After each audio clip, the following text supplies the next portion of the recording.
इससे पहले वाली वीडियो में हमने अच संधि, जिसे हम स्वर संधि कहते हैं, उसके बारे में पढ़ा था। एक क्विक रिमाइंड था वो, उसको हम फटाफट से सीख सकते हैं, इसलिए वो वीडियो बनाई गई थी। अब इस वीडियो में हम लोग विसर्ग संधि की बात करेंगे। आप इस वीडियो को अंत तक देखें, और अगर हमारे चैनल पर नए हैं तो चैनल को सब्सक्राइब कर लें, क्योंकि यहाँ आपको कुछ एक वीडियोस, बहुत इम्पोर्टेंट वीडियोस हैं, वो मिलेंगी, उन्हें आप ज़रूर देखिएगा। तो चलिए शुरू करते हैं और विसर्ग संधि को जानते हैं। सबसे पहले सूत्र है सा सजु खो रूह। ठीक है, सा सजु शो भी कह सकते हैं, सा सजु शो रूह।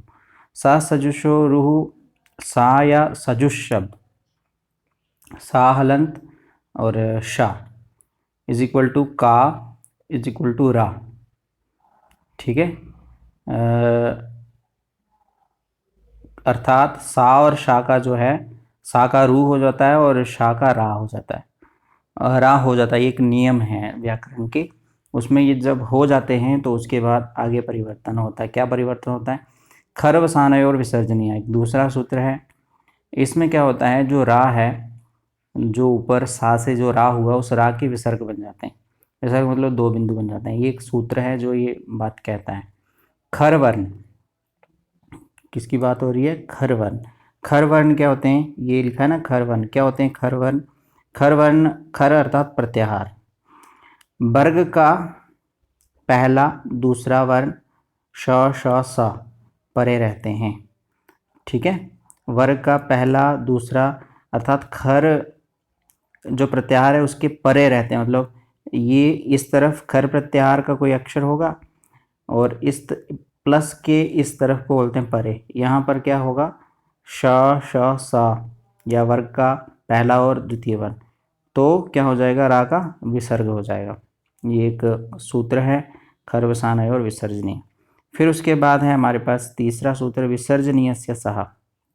विसर्ग संधि बहुत बड़ी है, तो बहुत सारे सूत्र हैं जो बहुत इंपॉर्टेंट सूत्र हैं। विसर्जनीय से सहा, इसका अर्थ है विसर्ग जो है वो सा, खर विसर्ग का जो सा भी हो सकता है हलंत, खर वर्ण परे रहते हैं तब। अब देखो, सा तथा सजुष शब्द लिखा है ना, सा तथा सजुष शब्द का शा के स्थान पर रुत्व रा हो जाता है। ठीक है, रुत्व में से शेष रा रहता है। और रुत्व, रुत्व मतलब रू, इसको रुत्व कहते हैं। इसमें से सिर्फ शेष रा रहता है। ऊ का जो है वो लोप हो जाता है, ऊ खत्म हो जाता है। उसके लिए अलग सूत्र हैं, लेकिन यहाँ मैं आपको जल्दी जल्दी कुछ बातें बता रहा हूँ, आप उनको ध्यान में रखो। फिर रा के स्थान पर विसर्ग हो जाता है, खर वर्ण परे रहते हैं। खर वर्ग का पहला व दूसरा वर्ण तथा शा शा सा, ये खर वर्ण होते हैं। ठीक है, इनको खर वर्ण कहते हैं। उसके बाद बात करते हैं हम, विसर्ग के स्थान पर सा हो जाता है खर वर्ण बाद में रहने पर। बाद में रहने पर विसर्ग के स्थान पर सा हो जाता है, ये भी नियम है। विसर्जनीय से सा हमने सूत्र पढ़ा, उसका उसका ये डेफिनेशन है कि विसर्ग के स्थान पर, ये जो विसर्ग होते हैं ना, इनके स्थान पर सा हो जाता है, लेकिन खर वर्ण जो है वो परे रहने पर। खर वर्ण वर्ग का प्रथम व द्वितीय वर्ण था, श श सा को कहते हैं। ये बार बार बताया जा रहा है, खर प्रत्याहार होता है। उदाहरण देख लीजिए, यहाँ पर कुछ विसर्ग संधि के उदाहरण है आपके सामने प्रस्तुत हैं। विष्णु स्त्राता, विष्णु प्लस त्राता। नमस्काराः, नमः प्लस काराः। ये सा दिख रहा है नमस्कार में, ये कहाँ गया? तो ये विसर्ग संधि ने कमाल किया, सा का लोप हो गया। सा लोप मतलब खत्म हो गया और उसकी जगह विसर्ग आ गया, क्योंकि आगे जो है वो का है। का क्या है? वर्ग का प्रथम अक्षर है। या द्वितीय वर्ण हो या सा हो तो क्या हो जाता है? उसके विसर्ग हो जाते हैं। और यहाँ पर भी देख लो, नमस्ते, नमहते, हरिस्त्रायते, हरित्रायते, विष्णुस्त्राता, विष्णुस्त्राता, शिवश्च, शिवः प्लस च, ये सब क्या है? इसके उदाहरण। अब बात करते हैं कुछ और उदाहरणों की। धनुष टंकार लिखा है ना, धनुष टंकार, धनु प्लस टंकार, चतुष्टिका, चतु प्लस टीका, कश्चितः कः प्लस चिता, पुनश्च पुनश्च, हरिश्चंद्र, इन सब के अर्थ भी होते हैं। ऐसा नहीं है कि ये निरर्थक शब्द लिखे हैं, इन सब के मीनिंग होते हैं। अब आगे सूत्र है, अतो अतो रो रपलुता दपलुते, ये एक सूत्र है। थोड़ा सा मुश्किल लग रहा हो आपको, लेकिन ये एक सूत्र है। अतो रो रप लुता दपलुत, जैसे मैथ में कुछ फॉर्मूले होते हैं वैसे संस्कृत के भी होते हैं, उनको सूत्र कहते हैं। ह्रस्व आ के बाद स्थित रुत्व के रा को ऊ हो जाता है अकार बाद में होने पर, ये सूत्र कहता है। ठीक है, तो यहाँ देखो लिखा है देवो अपि, देवो अपि का क्या बन गया, देवस प्लस अपि। देवह में जो आ है, ये वाला आ दिख रहा है आपको, ये ह्रस्व आ है ना, दीर्घ आ तो नहीं, दीर्घ होता तो ये वाला होता, तो ये है ह्रस्व आ। तो इसके आगे देखो आपको रा दिख रहा है, इसके बाद में रा दिख रहा है प्लस अपि, है ना। अपि में आ है, तो देवा ऊ, रा की जगह पे ऊ हो गया और अपि रह गया, देवो अपि बन गया, इसका क्या बन गया, देवो अपि। तो बाद में पूर्व रूप संधि हो जाती है, पूर्व रूप संधि ये जो चिन्ह है इसको लगा देती है, पूर्व रूप संधि। ठीक है, इसके बहुत सारे उदाहरण हैं, यहाँ देख लीजिए। को अपि, कह, कस प्लस अपि, निर्धनो अपि, निर्धनस प्लस अपि, रामो अपि, रामा प्लस अपि, देवो अस्ति, देवस प्लस अस्ति, को अस्ति, का प्लस अस्ति, को यम, कहा प्लस अयम, देवो अधुना, देवा प्लस अधुना, निपो अवदत, निपा प्लस अवदत, रामो अयम, रामा प्लस अयम, ये सब इसके उदाहरण हैं। ठीक, अब हम बढ़ेंगे आगे। एक और सूत्र है जो बहुत इंपॉर्टेंट है, हशीचा। सूत्र का नाम है हशीचा, ये सूत्र है हशीचा। तो क्या है हशीचा सूत्र, देख लो यहाँ पर।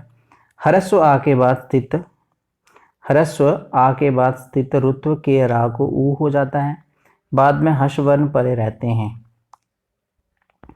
ठीक, अब आपने देखना कि हर्ष वर्ण होते कौन से हैं, है ना। हर्ष वर्ण होते हैं हा, या, व, र, ट, क, के, हा से लेकर जब अगड़ दा, श, के, शा तक हर्ष वर्ण होते हैं, ये भी एक प्रत्याहार है। फिर उसके बाद शिवो बंदा, ये एक उदाहरण है इसका, शिवो बंदा। अब इसको सिद्ध करेंगे कि कैसे, कैसे शिवो बंदा जो है वो शब्द बना। तो इसी सूत्र के मुताबिक शिवः, शिवस प्लस बंदा। ठीक है, शिवस भी कह सकते हैं क्योंकि सागे तो विसर्ग हुए। अब जो सा है उसका रा हो गया, क्योंकि वा में जो, वा में आपको दिख रहा है आ ह्रस्व है, इसके परे रा है। ठीक है, यहाँ ये शिवा शब्द मूल था ना, तो इसमें से जब विसर्ग हट गया तो वा रहा, तो वा में आ ह्रस्व है, तो इसके बाद में क्या है, सा था तो सा का रा हो गया। फिर उसके बाद क्या हुआ, बंद, बंद, बंद पहले ही लिखा हुआ है।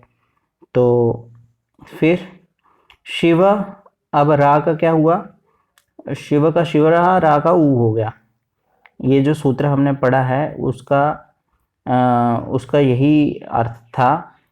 कौन सा सूत्र था, हशीचा में, कि ह्रस्व के बाद स्थित रुत्व के रा को ऊ हो जाता है। अब रुत्व जो था वो था रा, इसको क्या हो गया, ऊ, तो बन गया शिवो बंदा। ठीक है, अब देख लो शिव ऊ, शिव में आ और ऊ मिलकर के यहाँ पर हो गई कौन सी संधि, गुण संधि, तो हो गया शिवो बंदा, अंत में शिवो बंदा हो गया। तो इस तरह से ये सूत्र जो है वो बताता है। अब बहुत सारे उदाहरण हैं, इसको देख लो। मनोविज्ञानम किस तरह से बनता है, मनस प्लस विज्ञानम, मनोकामना, मना प्लस कामना, सरोजम, सरह प्लस जम, मनस, मनोरथ, मनस प्लस रथ, मनोजह। अब पेपरों में यही पूछा जाता है, बताओ नवोमंडलम में कौन सी संधि है ना, यशोदा यशा प्लस रामो वदति।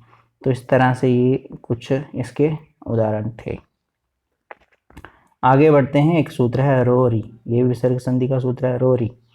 ठीक है, रा के बाद रा रहने पर रा का लोप हो जाता है, रा के बाद रा रहने पर रा का लोप हो जाता है। एक रा जो है वो उड़ जाता है, खत्म हो जाता है, लोप मतलब खत्म। ठीक है, फिर आगे एक सूत्र है डलोपे पूर्व से दीर्घो ना, डलोपे पूर्व से दीर्घो ना। यहाँ से डा एवं रा का लोप हुआ है, उससे पहले अण आयु दीर्घ आयु हो जाता है। ठीक, जैसे यहाँ एक उदाहरण है अंतरराष्ट्रीय, अंतर, अंतः प्लस राष्ट्रीय, अंतः प्लस राष्ट्रीय, अंतः प्लस राष्ट्रीय, तो अंत में जाकर के हमारे पास क्या बन जाता है, अंतरराष्ट्रीय, अंतः प्लस राष्ट्रीय। उसी तरह से उदाहरण है पुनः पुनः प्लस रमते, पुनः रमते, पुनः रमते। हरिरम्या, हरिर प्लस रम्या। गुरुरुग्ना, गुरु प्लस रुग्ना। शिशु रोदिति, शिशु प्लस रोदिति। तो ये जो संधि थी ये थी हमारी विसर्ग संधि, जिसको हमने इस वीडियो में देखा। उम्मीद है आपने लास्ट तक वीडियो देखी होगी। ये कुछ इंपॉर्टेंट सूत्र हैं जो हमेशा पूछे जाते हैं, इसलिए इनको यहाँ पर डिस्कस किए गए। चैनल पे नए हैं तो चैनल को सब्सक्राइब करें और आगे व्यंजन संधि के लिए दूसरी वीडियो देखें, और ये वीडियो सबको शेयर भी कर दें ताकि सभी बच्चे इसको देख सकें। ठीक है, वीडियो को लाइक करना ना भूलना। धन्यवाद।